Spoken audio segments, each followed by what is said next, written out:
Anchoring is just one of the dozens of cognitive biases that shape our daily lives, often without us even realizing it. Imagine walking into an electronics store, searching for a new smartphone. You spot the latest flagship model for over $1,000, and suddenly every other phone seems like a bargain by comparison. Marketers know this, and they use clever pricing tactics to nudge you toward what feels like the best choice, even when that choice is engineered by someone else. But it's not just about spending money. The anchoring effect seeps into countless decisions. Negotiating a salary? The first number put on the table, whether it's high or low, tends to influence the final agreement. Choosing a charity to donate to? The first suggested amount on a web page can set the floor for what you're likely to give. This isn't foolishness or mere carelessness. It's the legacy of a brain designed to process a world of overwhelming information by leaning on what came first. Understanding anchoring and other mental shortcuts isn't just interesting trivia, it's essential knowledge for navigating a world packed with choices. By knowing how your brain works, you give yourself the power to pause, ask questions, and make more deliberate decisions.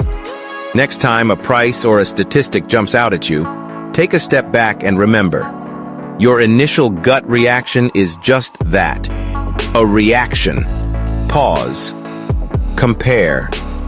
Think for yourself. Because the more you know about the tricks your mind plays, the better you'll get at turning the tables, making choices that are truly your own.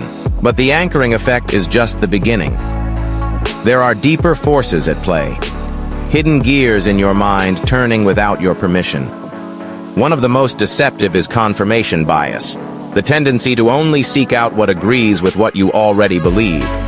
If you think a plant-based diet is superior, you'll click every article that praises it, and ignore the ones that challenge it. If you think someone is untrustworthy, you'll notice every little flaw, and overlook any act of kindness.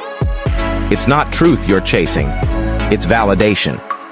And it feels good, dangerously good. Then there's the framing effect, another silent manipulator. Two messages can deliver the same fact, but say it differently, and change your entire decision. 90% survival rate sounds comforting.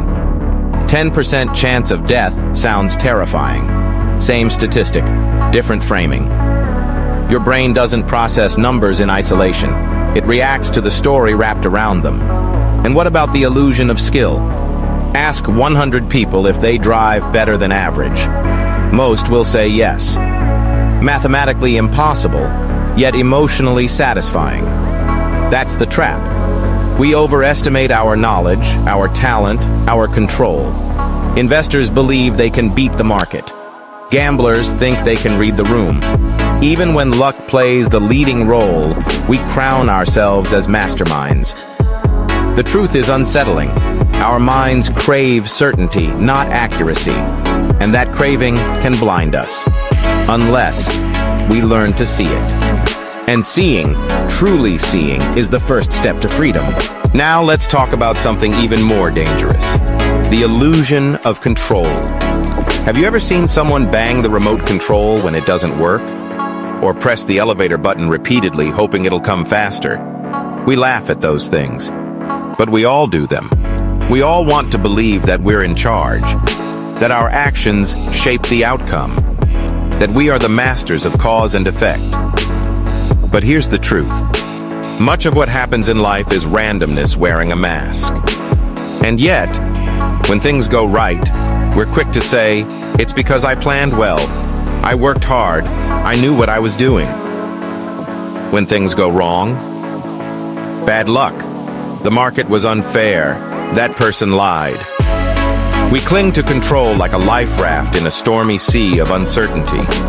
But pretending to steer the ship doesn't mean you're not drifting. And when it comes to risk and loss, the brain becomes even more irrational.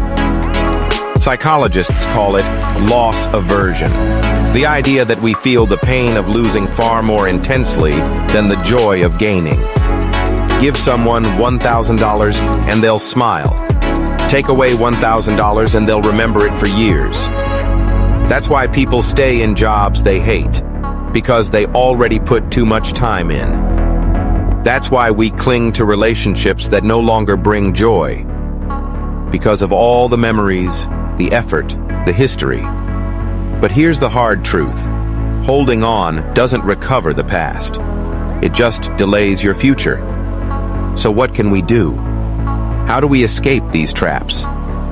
By becoming aware, by slowing down, by recognizing that just because your brain feels something doesn't mean it's right. Emotions are powerful, but unchecked, they become blindfolds. The path to clarity begins with one simple act. Pause, ask, reflect. That's how you take back control from the very thing that tries to control you. But to truly break free, you must go deeper into the two selves living inside you. There's the experiencing self, the part of you that lives in the present moment.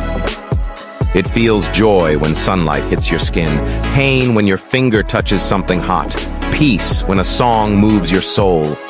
It is alive now, raw, real, unfiltered. Then there's the remembering self, the storyteller. It doesn't care much about the whole journey. It only remembers the peak and the end. A vacation that was perfect for 6 days but ended in disaster? It becomes a bad trip in memory.